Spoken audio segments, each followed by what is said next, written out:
Oui, tu as des bruits articulaires, mais bon... Mais même le physique, je sais bien. Oui, il y a des bruits articulaires sur la rangée distale, mais en mobilité, si, il y est. Ah ouais? Oui.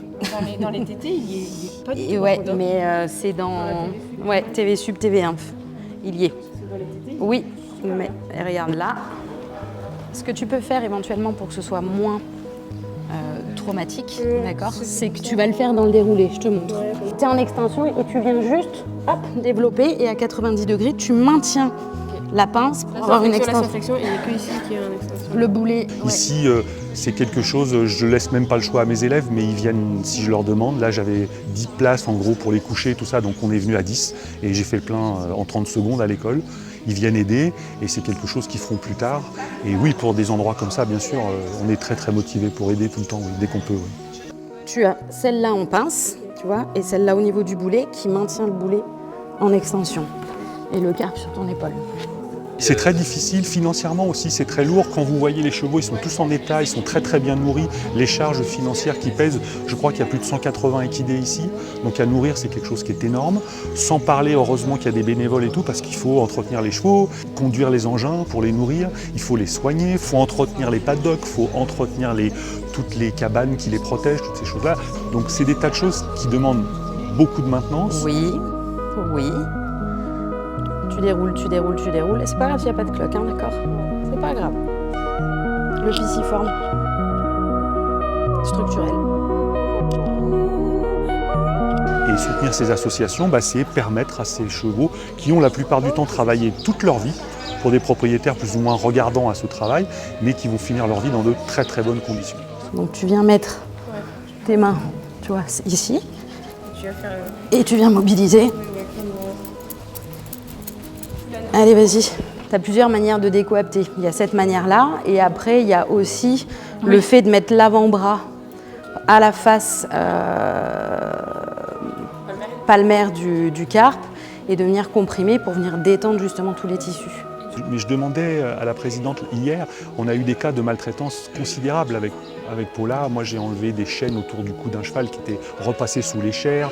On avait des membres qui avaient été sectionnés par des coups de fourche ou des coups de bêche ou des choses comme ça. Elle m'a dit qu'elle a moins ça qu'avant. Elle a moins de cas comme ça à travailler. Par contre, des gens qui délaissent leurs animaux par manque de moyens, par manque d'attention. Il y a un moment, ils ne vont pas vivre comme ça longtemps. Donc c'est là qu'ils les récupèrent.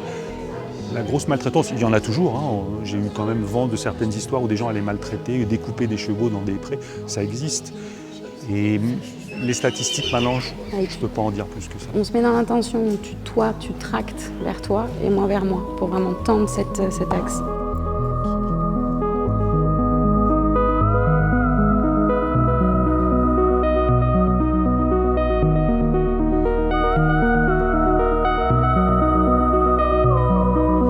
Voilà, on va la faire marcher un petit peu, histoire qu'elle se rende compte de ce qui se passe dans son dos. Voilà.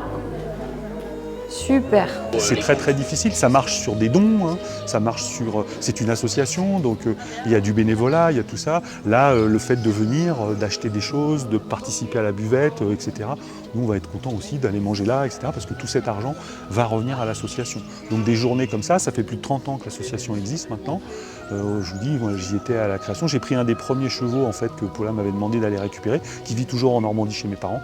Donc voilà, toutes ces choses-là, elles nous ont permis de sauver beaucoup de chevaux, d'aider beaucoup de chevaux aussi, d'un point de vue vétérinaire en ce qui me concerne, maintenant d'un point de vue ostéopathique pour le confort et le bien-être des chevaux, voire pour les améliorer. Là, on a soigné un cheval tout à l'heure qui avait été vu par le docteur Magnan, qui a des soucis dans son dos. Donc la limite du traitement vétérinaire, elle est ce qu'elle est au niveau médicamenteux. Nous, on va pouvoir amener beaucoup par les manipulations en plus qu'on va faire. Et ce cheval-là, qui a plus de 30 ans, on va le soulager encore plus dans le temps qu'il lui reste à vivre. Et le but du jeu, tu vois, tu cherches le réflexe. Mais là, par contre, il va falloir y aller. Ouais, Hein. d'accord. De l'autre côté, parce que je pense que ma main droite est un petit peu plus forte. Et du coup, entre chaque vertèbre.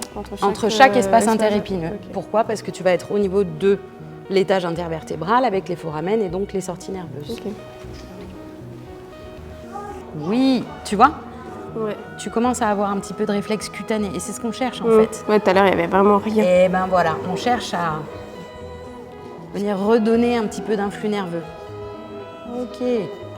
Et tu as plus d'impact. Ouais, ce côté-là, Et oui. il est moins efficace. Mais parce que ton positionnement est peut-être moins bon. Décale ton corps ouais. à chaque... Regarde, voilà. Si tu décales ton corps, là, vas-y, tu vois. Ouais, ok. En fait, il faut que je sois plus... Il faut que tu utilises tout ton corps. Qu'est-ce qui se passe quand tu es avec un cheval? Il se passe qu'il y a un équilibre, un bien-être. Ils me donnent autant que ce que moi, je peux leur donner.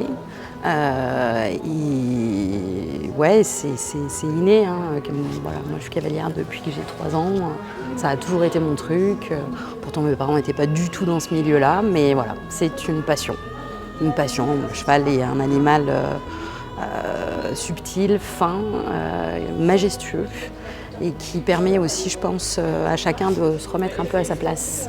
Voilà. Nous, on est une école d'ostéopathie animale, donc, qui a été mise en place par rapport à un décret qui est sorti en 2017 au gouvernement, qui reconnaît le droit à des ostéopathes animaliers d'exercer sans être vétérinaire l'ostéopathie animale. Elle réagit plus que tout à l'heure quand même.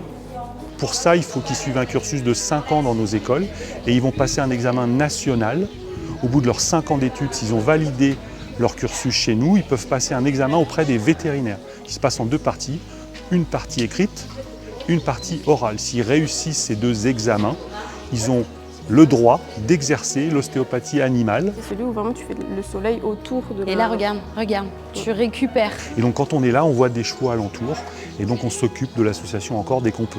Et puis donc mon ex-associé, le docteur Cécile Magnan, fait partie de l'association, donc travaille toujours aussi avec l'association ici. Voilà. Qu'est-ce qu'elle fait, l'association? Alors l'association, donc, elle recueille énormément de vieux chevaux la plupart du temps, plutôt qu'ils soient abandonnés ou maltraités ou pas traités du tout.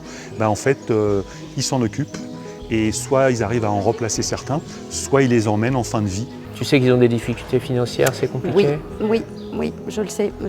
Donc, moi, j'essaye de sensibiliser tous les gens qui sont autour de moi pour n'importe quel don, hein, matériel, financier, ou même du don de soi, hein, pour venir les aider. Voilà, il n'y a que comme ça qu'on peut les aider, je pense.